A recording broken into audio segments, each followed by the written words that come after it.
This is Hayden Lerman from SEC TV. Today I'm very lucky to be joined by Jeremy Hill. So yeah, Jeremy, how are you doing today, mate? I'm fine. Thank you for having me. No worries, mate. No worries. Thank you for coming on. So first question I want to ask you is how did you get into boxing? I've always been interested into boxing, but being the fact that New Orleans doesn't offer it, well, you don't grow up hearing about it, out here in New Orleans. So I got into boxing late.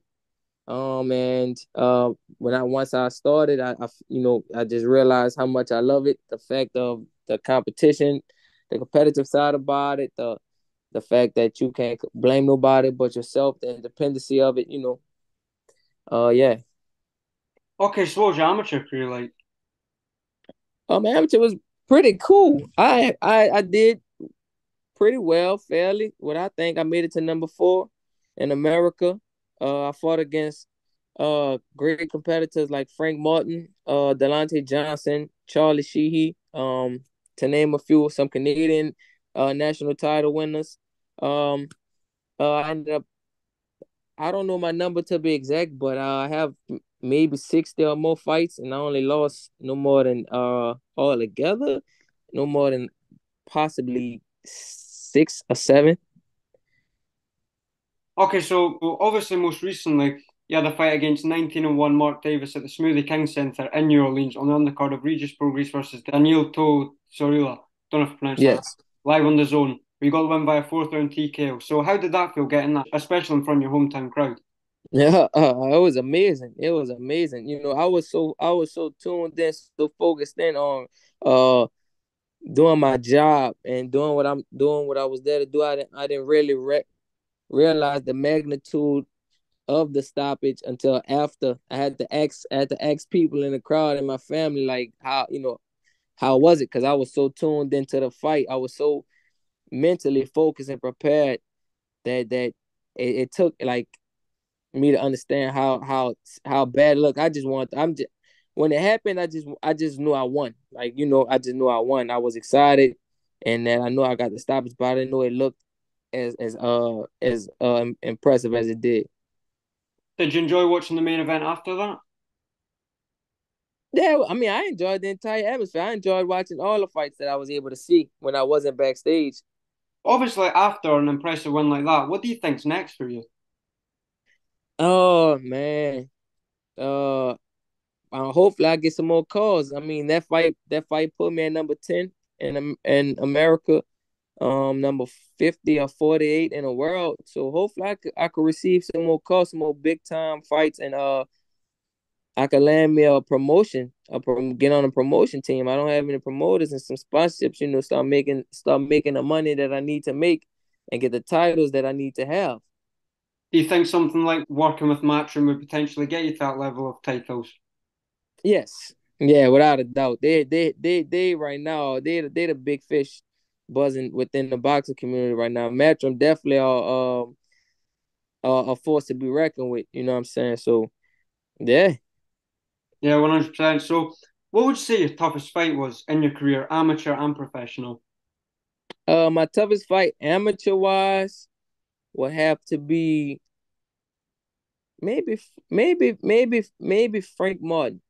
Maybe Frank Martin. Toughest amateur wise will have to be Frank Martin. Cause he's been a strong southpaw guy, and really pinpointed on his technique. Um my fight against Delonte was pretty a good one too. And pro wise, my toughest fight had to be uh maybe Raymond Muratalla. Maybe Raymond Muratalla. Only because his punches felt I felt his punches more than anybody else's. But as far as like the toughest, like while I went to war, we had to go for it, and it was all out war up until the end. Maybe Nair Albright or Estevan Falco. Your most recent fight, obviously defeating Mark Davis in New Orleans. Do you think potentially a world title fight in New Orleans would be the dream? Do you think that would be the end goal? And if not, what would you say would be? Yes, that would be the dream. If I could fight for a world title fight in New Orleans, yes, that would be that's a I mean that's something to scratch off the bucket list. You know what I'm saying?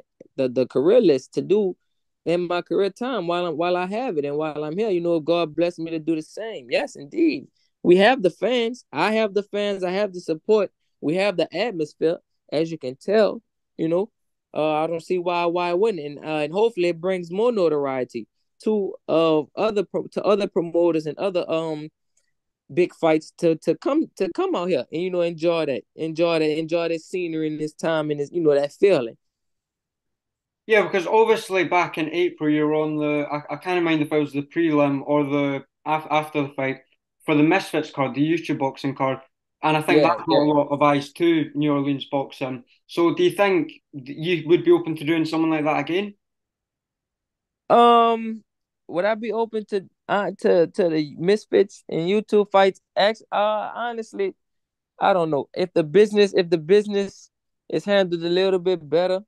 This the next time around I would, but from based off my last experience right now, no, that last experience wasn't the best. They didn't really uh let it be known that me and Sean Hempel were fighting on the card. We wasn't on any flyers. After Le'Veon Bell, they really packed everything up and left, even though we were the local draws that brought the fans to the fight. So uh I feel shortchanged. I felt shortchanged about it. So if the business aspect is better, then I'll do it. But if not, no, nah. What do you think of the YouTube boxing? I mean, I think it's theatrical. I think it's very theatrical. Uh, seeing it in person, it does seem like I'm watching WWE. It seemed like it, It seemed real, um, scripted or something. But to each his own. They all have their things about them, gimmicks. So ways, how it keeps their subscribers up and stuff like that. I was hoping that being that on being that on that card, I would get a new variety of fans and fan base, but it didn't work like that. So but me personally, I wouldn't do half the stuff that they're doing to all that, but if it worked for me, it worked for me. It just seemed like theatrical, real theatrical. Okay, so I'll let you get away now, mate, but thanks so much for taking this interview. I really do appreciate it. And yeah, we'll do it again sometime. I appreciate it. I thank you for having me. I thank you for having me.